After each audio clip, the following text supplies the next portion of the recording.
అండి. సిటీకెళ్ళి వరలక్ష్మి వ్రతానికి కావాల్సినవి కొన్ని వస్తువులు తెచ్చామండి.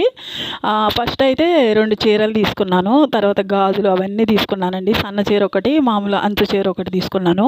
మీకు చూపిస్తున్నాను కదా! ఇది అంచు చీర అండి. కొద్దిగా బాగుంది, మెత్తగా ఉంది. నాకు మెత్తగా ఉంటేనే బాగా నచ్చుతాయి. అందుకని అమ్మవారికి కూడా కట్టుకోవచ్చు. చాలా బాగుంది. తర్వాత సన్న చీర తెచ్చుకున్నాను. ఈ సన్న చీర అయితే చాలా బాగుందండి. క్రేప్ సిల్క్‌లాగా మెత్తగా ఉంది. చాలా పెద్ద చీర కూడా. ఇంకా ఈ 2 టవల్లు తెచ్చుకున్నాను. తర్వాత గాజులు కూడా తెచ్చుకున్నానండి. ఈ గాజులు అయితే వరలక్ష్మి వ్రతంలో పసుపు బొట్లు పెట్టొచ్చు. చాలా బాగున్నాయి చూడండి గాజులు కొత్త మోడల్‌గా బాగున్నాయి. ఇంకా తర్వాత ఇవైతే దారాలండి. ఇక్కడ దారాలు ఒక్కోటి కొంటున్నాము. ఇదైతే రూ. 50 డబ్బా. అన్ని రకాలు ఉన్నాయి. అందుకని ఒకటి తెచ్చుకున్నాను. ఏదో ఒకటి కుడుతుంటాను కదా! ఇంకో కొద్దిగా జిప్పర్ తెచ్చుకున్నా ఒక 5 మీటర్లు. ట్రిమ్మర్ తెచ్చుకున్నాను దారం కట్ చేసుకునేది. ఇదైతే అమ్మవారి ఫేస్ అండి. సూత్రాలు కూడా తీసుకున్నాను కదా! అమ్మవారి ఫేస్ చాలా బాగుంది.